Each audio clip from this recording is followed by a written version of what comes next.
Good morning, and thank you all for joining the Federal Fiscal Compliance and Reporting Division today as we go over the district request for indirect cost rates for 2023-2024 school year. This presentation will provide information regarding the indirect cost rate proposal, additional cost workbook, and the certification process.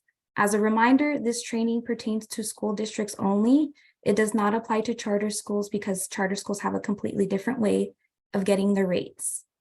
If you have attended our presentation in the past, you will see that our training today is consistent of previous years, and there have been no changes in our process, just updated dates.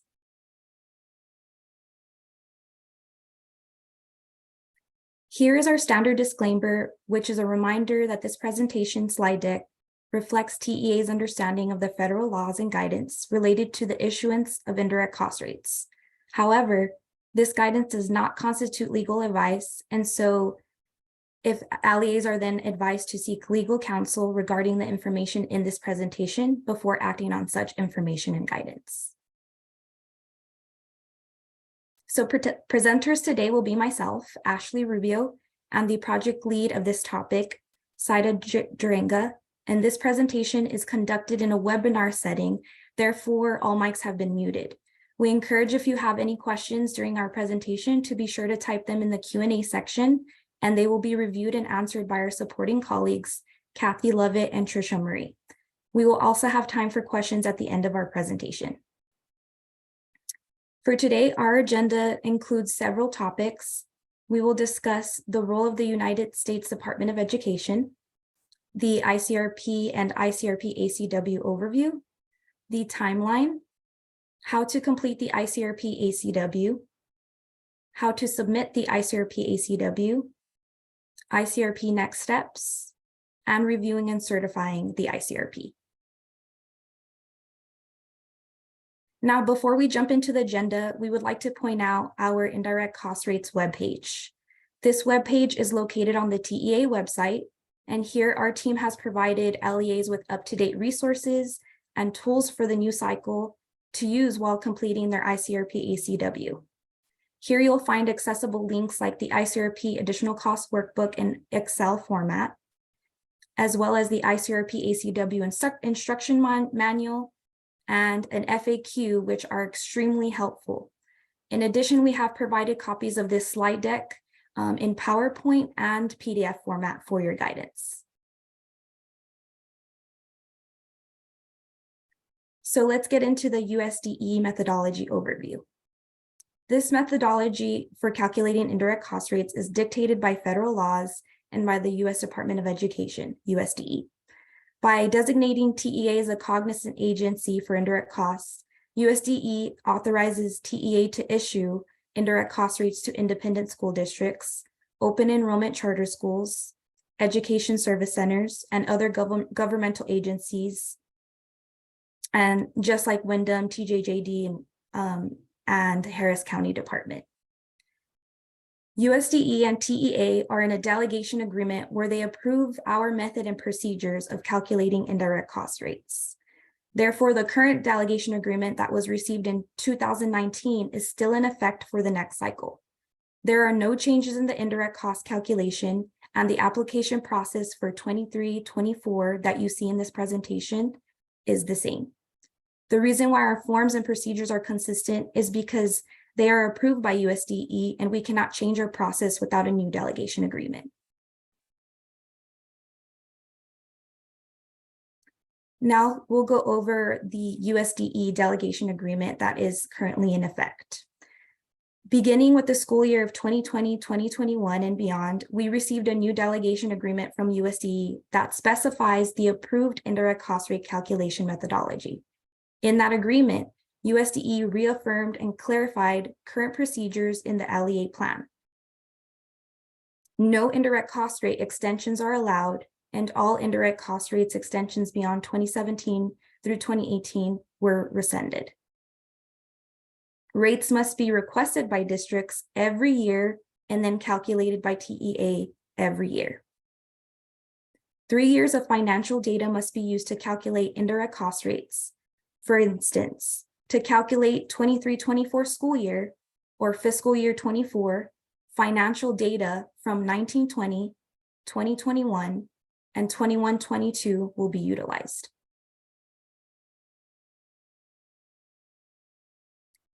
Now, there are two rate types that TEA issues, the unrestricted rate and the restricted rate. For the unrestricted rate, this applies to grants not subject to the federal supplement not supplant requirement. For restricted rate, these are used for grant programs where the supplement not supplant requirement applies. Keep in mind that most of the grants that TEA administers are subject to supplement not supplant, and the restricted rate is applied to them. The supplement not supplant requirement means that grant funds must be used only to enhance and support existing state or locally funded activities. The grant funds must not be used to replace state or locally funded activities. Most of the federal grants that TEA administers are subject to this requirement, and the restricted indirect cost rate is applied to them.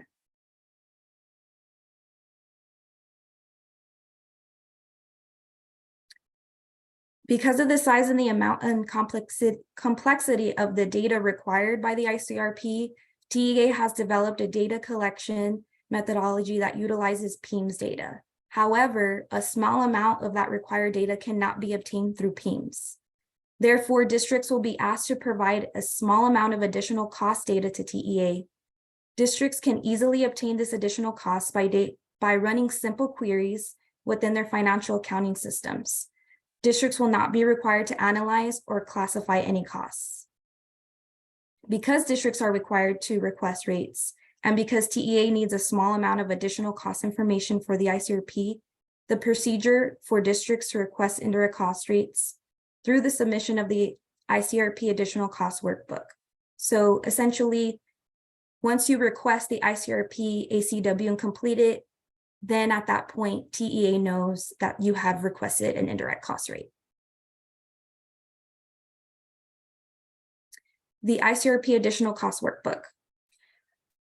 For rates effective beginning 2018-2019 school year, districts have been required to request indirect cost rates each year by completing and submitting the ICRP ACW. The submission of the ACW serves as a cue for TEA to know that these indirect cost rates are requested. If a completed ACW is not submitted by the district, TEA will not calculate or issue rates for that district for the upcoming year. Once the ACW is submitted, TEA will then merge the ACW data with the PEIMS data to produce the completed ICRP, which will then be made available to districts. The final step for districts will be the ICRP review and certification.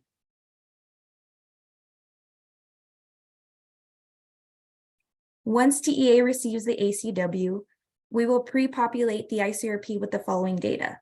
The district submitted ICRP ACW will provide approximately 10% of the data required in a completed ICRP.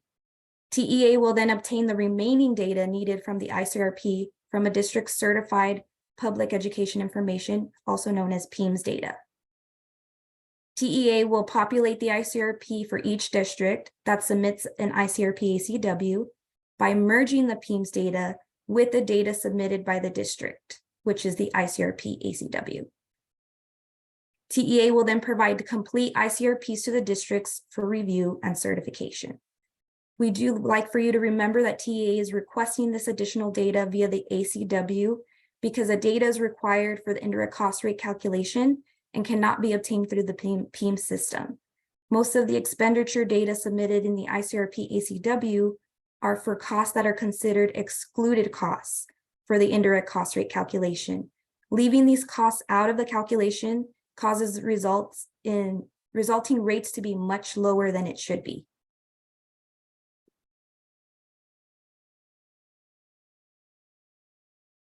This timeline consists of important dates, which is a good cue for districts of when things are due. I myself have printed out this exact sheet to ensure I have these dates on my radar.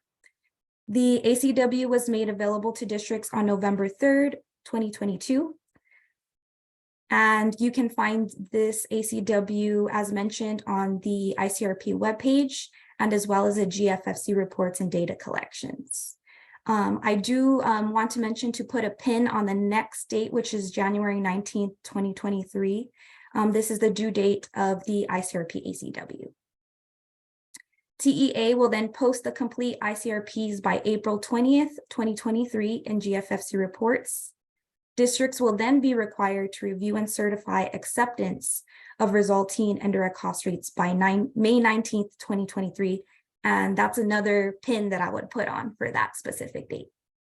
Last but not least, TEA will post official rates by July 1st, 2023, in which we all know we'll get here in a blink of an eye. So let's again remember these important dates here. At this time, I will go ahead and hand the next part of our presentation to Saida, who will be going over how to complete the ICRP ACW. Thank you, Ashley, and good morning, everyone. I'm glad you can join us this morning. If you have done this training in the past, it is a good refresher. And if this is your first time, I hope you find the information helpful for completing the indirect cost rate application. In the following slides, I'll be covering the different tabs that are included in the additional course workbook and all the different tabs that it has, and the information that's being requested from districts that TEA cannot obtain through PIMS currently. So the first tab we have is the LEA information and certification of additional costs. You need to enter the following information for the ISD to certify that all submitted data is true and accurate. So the name of the LEA, you will select your ISD name in the pull-down field. Once you do that, the LEA county district number or CDN will populate. And then also the name of the LEA and the CDN will also populate to the header of each worksheet going forward. Next is the name of the primary contact. This would be the person completing the workbook. And if we have any questions or require any clarification on the data submitted, this will be the person we'll contact. So we're going to need the title, phone number, email, and also the date of completion and or submission. Next, we have a checklist tab. This tab was added to assist LEAs answer and clarify some of the questions that might come up when completing the workbook. We highly recommend that you use this tab to review your data entry before submitting the ICRP ACW. It highlights all of the tabs and section of the ACW that need to be completed before you submit the workbook to TEA. And I will be going over all of the sections today, but like I said, we do really highly recommend that you use it as a checklist before you submit your ACW. The next tab we have is the organizational chart sample tab, which contains an example of the kind of org chart that districts must submit for fiscal year 2022. It's a sample, and this is the kind of org chart we're expecting to see. And the next tab is the organizational chart worksheet. So the process for submitting the org chart is the same as last year. Districts can insert their org chart into this worksheet, and how to insert the org chart is found within the highlighted section in the tab that you see here. Districts are not required and will not submit a separate document in GFFC reports and data collection. And one thing we need to be mindful of is that the org chart must support the Chief Executive Officer information on the additional costs fiscal year 22 tab that you'll be entering. Therefore, this year, LEAs need to submit fiscal year 2022, school year 21-22 org chart in this tab.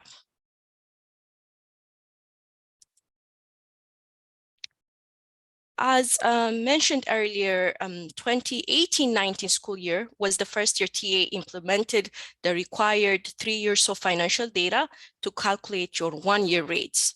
If your district requested rates since the new process has been implemented, you would have seen the 3 additional cost worksheet, one for each fiscal year required to be included in the ICRP during your ICRP review process. If your district received an indirect cost rate for 22-23 school year, the current school year, and is requesting again for next year, 23-24 school year, you'll only have to submit one additional cost worksheet for fiscal year 2022, which is 21-22 school year data, because we have retained the data you already submitted for the previous 2 years, which is for 1920 and 2021 school year. If your district did not receive rates for the current school year 22-23, then you'll have to submit 3 years worth of additional cost data for fiscal 20, 21 and 22, or for whichever year TA does not have data for your district. If that is the case, we ask that you email us so that we can provide you with a 3-year workbook. We have a different workbook, and we will email that to you if this will be your first rate requesting rates. While completing this workbook, please be mindful of the fiscal year noted in the heading of the worksheet and make sure that it will match the data that you will enter in the workbook. This is just to avoid submitting either the wrong year ACW and or the wrong year data. Like I mentioned in the previous slide, the first year that you're requesting rate is the only year you're required to submit 3 years worth of data. In subsequent years, the districts will be required to provide only for the years not previously submitted. Districts should run accounting system queries to retrieve most of the requested information. A staff member familiar with the accounting system queries should complete the workbook. No cost analysis or classification of cost is required by the district at the time of completing the workbook. Please do not leave a section blank or incomplete. This could result in the delay of the district receiving indirect cost rate due to incomplete information. If there are no costs to report in a section, indicate a 0 as the expenditure amount. In the next few slides, we'll look at the different section of the additional costs fiscal year 22 tab, and I will provide examples of types of queries to run to obtain the data that is being requested in the workbook. So the first section is the additional cost fiscal year. In the additional cost fiscal year 22 tab is function 41, general governance and direct cost. In this section, you enter the expenditure for org code 702, 703, and 720 by the fund, function, and object code as requested here in the worksheet. Except for the excluded cost and org 720 direct costs, expenditure within the function 41 are treated as indirect costs for the indirect cost rate calculation. When calculating indirect cost rate, expenditure within the function 41 are treated as follows. So our org 702 school board is excluded cost, org 703 tax office is excluded cost, and your org 720 direct cost is direct cost. So I will give you 2 examples of simple queries in the section to run to obtain the information. So for line item 1, fund 100, function 41, object 6100 for 702 school board. In this section, 2 queries are needed. 1 query expenditure for fund 100, function 41, object 6100 org 702, and the second one, fund 100, function 41, object 6144 org 702. From the resulting amount, you need to deduct the object 6144 from the total and then report the amount in the corresponding line item cell. For the next example, we will use a line item 2, which is fund 100, function 41, object 6200 for 703 tax office. In this case, only 1 query is needed. The query expenditure for fund 100, function 41, object 6200 for org 703. Then you report the amount in the corresponding line item cell.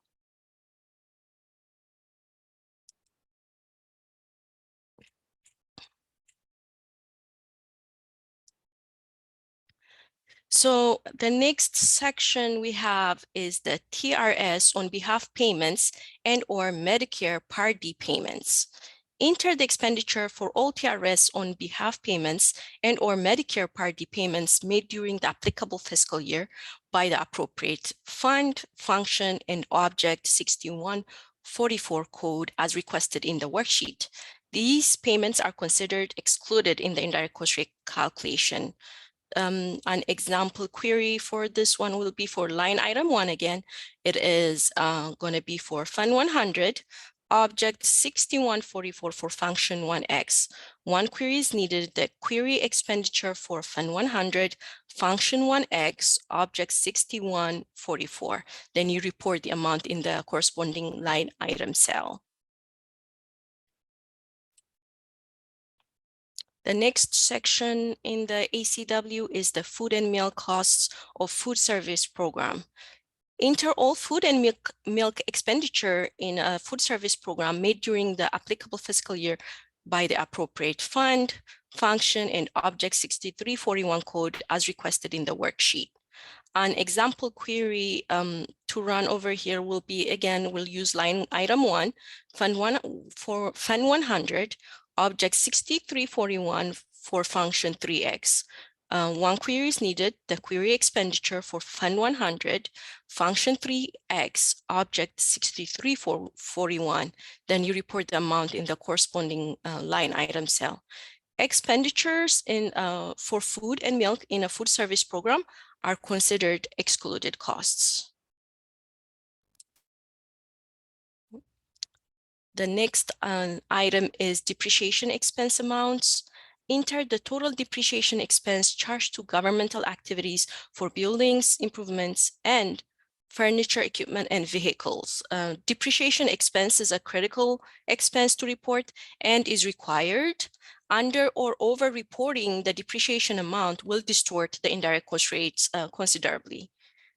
The information needed to complete the depreciation expense amount section can be found in the notes to the financial statement section of your district's annual financial report under capital assets or capital asset activity. The district must enter the depreciation amounts for the total cost for both building and improvements and furniture and equipment and vehicles, and it cannot exceed, that amount cannot exceed the net depreciation amount listed for the asset as reported in the notes to the financial statement section. Here is an example of a capital asset activity from a sample district and how the costs are broken down and reported. Determine the increase for buildings and improvements and capital lease if applicable and itemized. Determine the increase for furniture, equipment, and vehicles, and ensure that the total increase are equal to the amount of depreciation charged to governmental activities. Then you review the expenses charged to governmental activities and note any charge to federal funds, and you need to remove federal funds and then report the rest in this section that you see up there.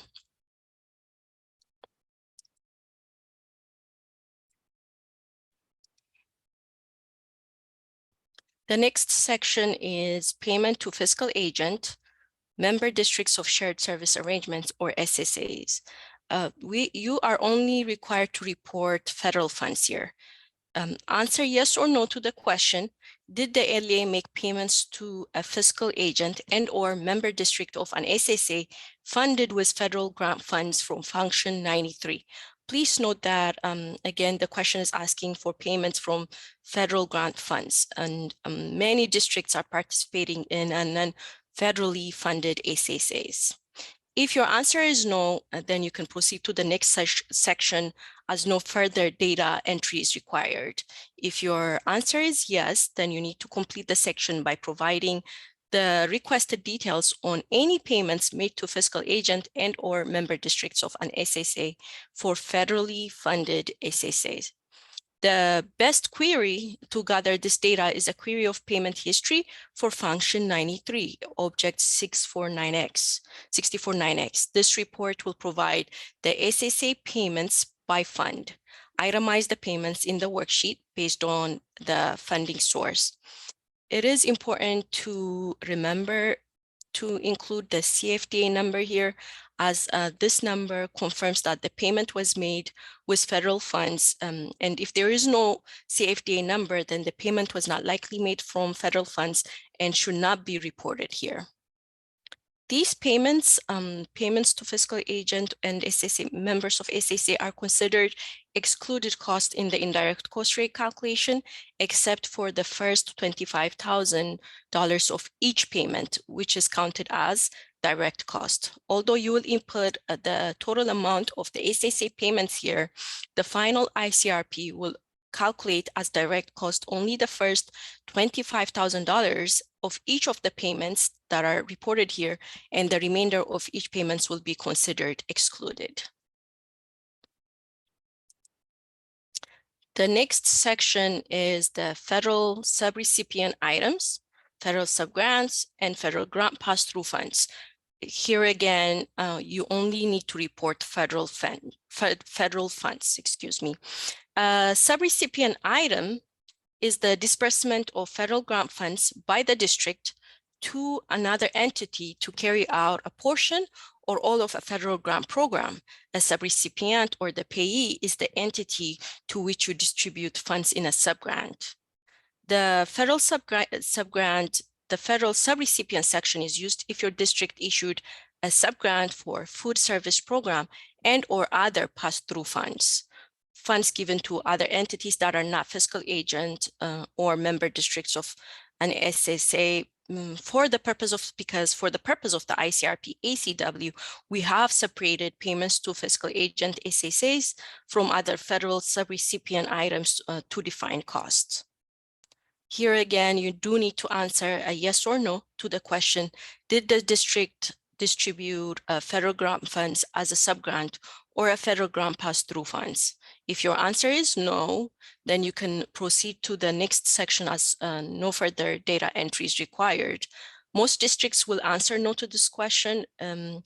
If the answer is yes, then you need to complete the section by providing the requested details on the subrecipient items, which are you need to enter all federal subgrants and or other federal grant pass-through funds by selecting the fund, the function, and the object codes under which the payment was made.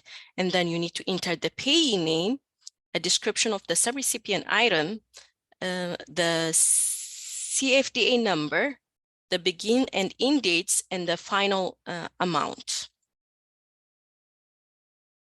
Here again, it is important to include the CFDA number, as this number confirms that the payment was made with federal funds. If there is no CFDA number, then the payment was not likely made from federal funds and should not be reported here. For the purpose of the ICRP, TA is only concerned with a major subgrants and has adopted the accepted definition that a major subgrant is one that exceeds $25,000 in expenditure per year. For this reason, you do not need to include subgrants or subcontracts that are less than $25,000, and you do not need to include the first $25,000 of payments in subgrants or subcontracts that are greater than $25,000.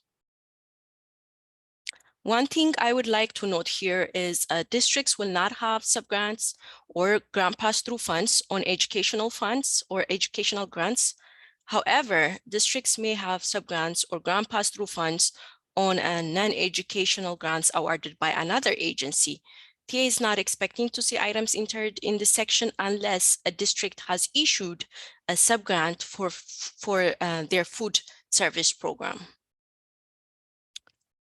The federal subrecipient items are considered excluded cost in the indirect cost rate calculation, except for the first $25,000 of each payment for a major subgrant. So the first $25,000 of a major subgrant will be considered as direct cost in the calculation because, again, these funds still have direct and administrative costs associated with them. The next section is contingencies. These are funds set aside for possible future expenses, such as lawsuit settlements or maybe refunds to TEA. Example that we give here is a monetary judgment against the districts, and these are all excluded costs in the indirect cost rate calculation. If you have an amount to put here, you need to select the fund, function, and the object code from the pull-down list, and then enter a description and the amount of the contingency.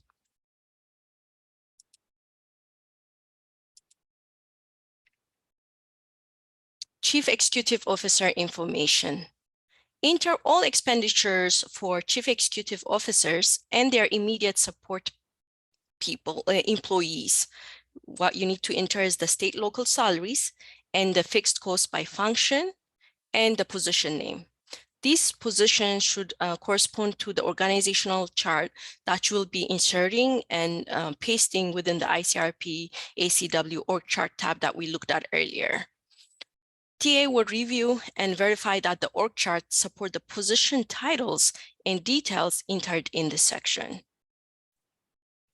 In this section, the district enters costs related to the superintendent and the chief executive officers within the school. The costs, facility and administrative associated with these positions are indirect costs when paid with state and local funds. However, when calculating the restricted indirect cost rate, these costs must be moved from the indirect cost pool to the modified total direct costs, which consist of direct and unallowable costs. The positions that must be reported in this section include the superintendent, the immediate employees who serve as the executive or administrative assistant to the superintendent, and then all staff members who act as CEOs of any component of the district, regardless of their actual titles. This include members of your district-wide strategic planning and or your executive management team or the superintendent's cabinet. One thing I guess I'll note here is a component is an organizational unit that benefits the entire district. And on a district's organizational chart, CEOs are generally one level below the superintendent, although in large districts, it could be CEOs may be 2 levels below the superintendent. They generally hold job titles such as assistant superintendent, deputy superintendent, chief financial officer, and human resource executive director. And you also need to include the immediate employees who serve as their executive and administrative assistant to the CEO positions that you'll be listing here. For each position, you need to enter the following information. You need to select the function code from which the indirect salary and the fixed costs are paid from. It's a pull-down list. Then you need to input the position title, the salary amount paid from state and local funds, the fixed cost amount paid from state and local fund, and the staff count for the position. If the position is funded from multiple functions, enter multiple line items here for the position, and you'll enter only one line in the one line item under staff count or number of positions. Next, the next section of the ACW is terminal leave. And terminal leave is a leave paid to departing employees outside of the normal routine payments for either the accumulation of vacation leave or as part of an employment contract. Here again, there is a question where you need to answer yes or no to the question. Did the LEA make payments to one or more departing employees for terminal leave? If your answer is no, then the section is complete and no further data entry is required. If the answer is yes, then you need to complete the section by providing the requested expenditure for each employee, by providing the fund, function, and object from which the payment was made, and the location, the job, job title, and the name of the employee. And you also need to select from the little pull down that the nature of the employee and the amount paid. So is it a direct or indirect? You need to do, it's a pull down and you need to select that as well. Most districts do not have terminal leave because most do not provide a formal vacation leave. And this is the last section on the additional cost fiscal year 22 tab. And before we cover how to submit your completed additional cost workbook, Ashley is going to quickly go over some common mistakes we've come across during our review process. Ashley, take it away. Thank you, Saida.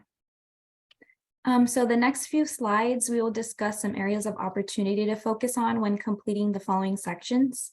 The reason why we brought these part of the slide deck up is to refrain from LEAs for submitting any missing data or any data that might be in error. Therefore, it was mentioned before, but there is a checklist at the beginning of the ICRP ECW that we highly recommend utilizing. And I like to use analogies, so I do want to provide one to you right now. The way that I look at that checklist is kind of like a grocery checklist. When you have that list ready and you head over to your favorite grocery store, you want to ensure that you get every item on that list, because when you get in your car and drive home and realize that that item is missing from your list, you won't have all the ingredients to make that dish that you are going to make that day. So unfortunately, you'll either have to pull up an application on your phone to do like a Grubhub and spend a little more money that you didn't want to do, or you'll have to get back in your car or have somebody go back in the car and retrieve that item for you. So that's essentially why we provide that checklist for you, is for a guide to ensure that you get the ICRP ACW recipe just right. So we'll go ahead and get started with some common mistakes. The first one is the depreciation expense. Our team has identified under depreciation expense that either amounts were left blank or the amount was under or over reported. As mentioned before, it is very important to report an expense to prevent resubmission of information which may delay processing times. And if the amount reported is under or over reported, this will distort the indirect cost rates. So just as a reminder, to complete the section, enter the total depreciation charged to governmental funds, which includes expense amounts charged to governmental activities for both buildings, improvements, and furniture, equipment, and vehicles. Now, another item to review a little bit more while you're completing the ICRP ACW would be payments to fiscal agent and/or member districts of shared services, also known as SSAs. So we have noticed that incomplete data has been reported. So therefore, it is important to select an answer from that pull down list. That pull down list, you will see either a yes or no to the question, which is, did the LEA make payments to a fiscal agent and/or member district of an SSA with federal grant funds from Function 93? So keep in mind that this question is asking about payments from federal grant funds. If no, then the section is complete. If yes, then at that time, enter all those payments that were made to fiscal agents and/or member districts of an SSA for federally funded SSAs. Ensure to enter the name of the SSA, include that CFDA number. Just as Saida mentioned before, if there is no CFDA number that's found, then more than likely that information is not supposed to be included in this section. And then ensure to enter the begin and end date and the amount. Some more areas of opportunity to focus on are the federal subrecipient items. So here we have identified incomplete data and no selection from the pull down list. So just remember that from that pull down list located at the right hand side of this data sheet or the data sheet in the Excel ICRP ACW, you will select yes or no to the question, did the school district distribute federal grant funds as a subgrant or as a federal grant pass-through funds? Again, if you select no, the section is complete. And if yes, then you will complete this section in its entirety by providing the requested details on the subrecipient items, including the fund, the function, and the object codes under which the payment was made. So you'll enter the payee name, the description of the subrecipient item, again, the CFDA number, the begin and end date, and the amount. The next section Under contingencies, an area to focus on is to ensure selection is made from all the pull down lists. So select the fund, the function, and object code from the pull down list and enter all expenditures from any contingencies the district has within its total governmental expenditures. Last but not least, under Chief Executive Officer information, common areas of opportunity include no selection from the pull down list, the number of positions. So make sure that you are selecting from that function pull down list. I know sometimes it can get overlooked because there's a lot of information that needs to be put in these sections, but just select from that pull down list. You will enter the position title and indicate the salary amount. And you will also enter the number of positions that were included. When completing this section, you also want to ensure that the position titles are within the executive CEO areas. And we do list that in the FAQ document as well. But I do want to provide you some examples of positions that should not be listed under the CEO section. So for example, campus principals, special education programs, federal programs, transportation programs, food service programs, art programs, board of trustees.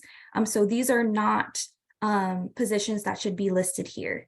Although we do, like I mentioned, we have provided examples of other positions that should not be listed under this section, which can be found in the FAQ document on the ICRP webpage. And those pages on the FAQ document is pages 10 and 11. So it is important to complete the entirety of the additional cost workbook with true and accurate data. Therefore, as I mentioned before, and I like to reiterate this, is to please go ahead and use that checklist that is located in the beginning of the ICRP ACW. It will help you create the best recipe for that ACW as best as you can. So at this time, thank you for allowing us to point out some common mistakes for you. And Saida will go ahead and go forward and continue with how to submit the ICRP ACW. Thank you, Ashley. It looks like we may have a couple of questions in the Q&A about the ACW before we move to the submission of the ACW. Yes, Saida, this is Kathy. I see a couple of questions in the Q&A section. The first question is about depreciation. Mm-hmm. And it is, did you say that we should subtract the federal fund portion of depreciation expense? Correct. Yes, for depreciation, you do need to take out the federal portion. So yes. Okay, the next question has to do with food and milk costs. What do we enter for food and milk costs for food service program if we are in a fixed cost contract with a food service management company? If that is, my understanding is if it's subcontracted, then you need to put it in the federal subrecipient section and not in the food and milk section. If you want us to do more research on it for your specific districts, please go ahead and email us and then we can confirm that. Okay, and there's a question about whether the checklist is available via PDF. I believe so. We may not currently have it up on our webpage, but it is the ACW PDF copy is available on our webpage.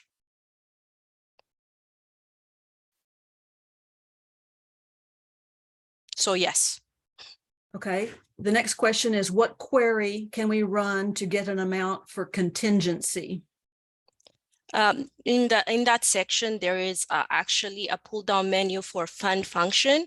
So if you were to look at the fund, there will be only a list of funds that are applicable for that section to select. So you select the fund function for contingencies, and there is a list in the ACW, a pull down list to pick from for the queries that you need to pull up for the amount. Hi, everyone. This is Trisha. The The ACW PDF is not on the website actually because due to some accessibility issues. So I just wanted to correct that before someone goes out there. The ACW PDF is not on the website. We are currently working on making it accessible, so it'll be posted, right, Trisha? I hope so. Yeah, that's the goal. Okay, if there are no more questions, we're going to move to the next section of discussing how to submit your completed ICRP ACW. So to submit the ICRP ACW, you do need to follow the steps. And first is to log on to your TEA login or TIL account. Then you select GFFC reports and data collections and select upload response documents, and then ICRP additional cost workbook from the response template pull down menu. And the work must be submitted in an Excel format. The ACW is in an Excel format, and we do expect it to be submitted in Excel format. Then you need to select the response document from the response doc type pull down menu. Select the school year for which you are requesting indirect cost rate from the school year pull down menu. And if you are submitting in the fall of 2022 or the spring of 2023, you do need to select 23-24 school year. Then you select upload document. So once we receive your application, we're gonna quickly cover what are the next steps. So again, I actually did mention this earlier. To receive indirect cost rate, you do need to submit the ACW by January 19, 2023. That when we receive that application is when we know that districts are requesting rates. Next, the TEA Federal Fiscal Compliance and Reporting Division will collect the 2021-2022 PIMS data in the spring of 2023 to complete the data needed to create the ICRP when it becomes available in spring. Then we will merge the district submitted ICRP ACW data with the PIMS data to create and pre-populate the complete ICRP. Then TEA will post the complete ICRPs in GFFC reports for districts to review. Districts will be required to review and certify acceptance of the resulting indirect cost rates. Districts usually will have about a month to review the ICRP and submit the ICRP certification. And again, the new rates will become effective July 1st of 2023. So next we'll be looking at how to review the ICRP. When first generated, the ICRP is an Excel form, which will be converted into a PDF and posted in GFFC reports and data collection. That's actually the reason we request districts to submit their ACW in Excel format. If your district would like to see or receive that Excel version, you could always email us at email ffcr@compliance@tea.texas.gov, and we'll provide a copy. When reviewing the ICRP, you'll notice that the pages are labeled on the bottom of each page. For the first one, we're going to look at the U1 all years, which is a summary of your unrestricted rates data average for all 3 years. And that is found on pages 2 to 3. Next is your R1 all years, which is found on pages 5 to 6. And this is the summary of the restricted rates data average for all 3 years. On page 4, we have the restricted rate adjustment all page. This page will show the average for all 3 years of indirect cost adjustments. And these are the costs that are moved from your indirect cost pool to the modified total direct cost or the base. And it does, I believe I mentioned this earlier, that consists your direct and unallowable costs. So on the U1, or on the unrestricted rate tab, districts' expenditures are classified as either excluded, unallowable direct, or indirect cost based on fund, function, and object. Then the cost classified as indirect cost on your unrestricted tab used for the restricted rate calculation are adjusted to determine the restricted rate. So some of the costs that are being reclassified from indirect to the base that you see here on this page includes general management costs that are associated with the Chief Executive Officer and their immediate officer and component officers and their related costs. The reason why we do the adjustment is the adjustment to the unrestricted rate calculation is to provide a restricted rate, a lower rate, to claim indirect cost reimbursement on restricted rate programs. And Section 4 of the restricted rate adjustment all provides the average amount that is moved from the indirect cost pool to the modified total direct cost on the restricted rate calculation tab. Then you have the following pages, pages starting 7 to 18 contain the supporting documents for each of the 3 fiscal year and show the average data elements which were used to produce the resulting rates, both your additional cost submissions and the PIMS financial data that TA pulls from PIMS. So year 1 or your fiscal year 2020 data will be pages 7 to 10. Year 2 or fiscal year 2021 will be pages 11 to 14.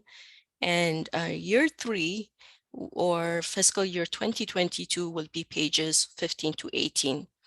And once your district is done reviewing the ICRP, the final step in the process is submitting the ICRP certification, and we'll review that next. One thing I'd like to note here is the ICRP certification is different from the ACW certification we looked at earlier. So the ACW certification will certify that all the submitted data is true and accurate and has the contact information of the person completing the workbook, and the person will contact if you have any questions. Whereas the ICRP certification is the district certification of the information that is contained within the proposal, and it is the page 1 of the ICRP. To accept and finalize your district rates, this certification of indirect cost, which is the page 1 of the PDF, the PDF copy of the ICRP, must be completed and signed and submitted back to TEA. The certification must be signed by the school district superintendent, chief executive officer, or your chief financial officer. And the certification must be for the correct school year, which is 2023-2024 for next cycle. Submission of this ICRP certification is the district's last step to be issued indirect cost rates for 2023-2024 school year. And to complete the certification, you do need to print the certification page, that first page of the ICRP, and then enter the required information, have the superintendent, CEO, or CFO sign and date the printed page, then you scan the signed and dated page and upload the scanned certification into GFFC reports as ICRP certification.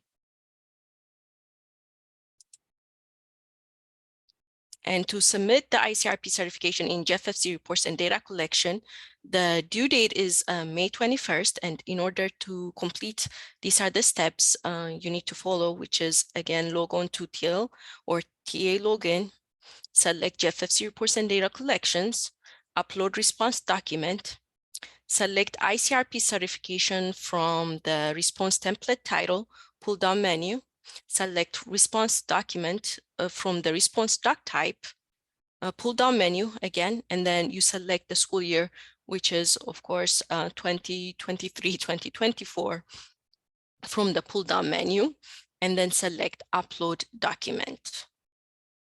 Last thing I will mention about uploading documents to GFFC is please make sure you index your documents with the correct document title and school year. So when we do run reports, we capture all of your submission for your district. And once once the certification is accepted, has been submitted, I should say, TA will subsequently post the approved certified indirect cost rates on the indirect cost rate webpage and upload individual district notification letters into GFFC reports and data collections. So that is the last step of the process. Just a quick reminder of our timeline. The ACW it was made available on November 3rd. It is available through the Indirect Cost Rate website and also in GFFC reports and data collection. And the due date for that is January 19, 2023.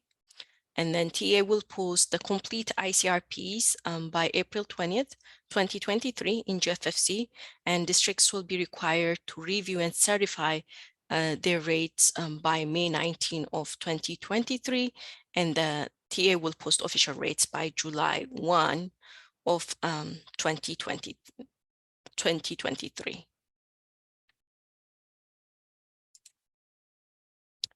This concludes our presentation on how to request rates for 23-24, which covered the complete process from start to finish. If you have any questions or would like assistance in completing the workbook, this is the email address. You can email us at compliance@tea.texas.gov. And one of me or one of my team members that are in this meeting will answer your question. And at this time, we'll address questions in the Q&A if there are any more questions left.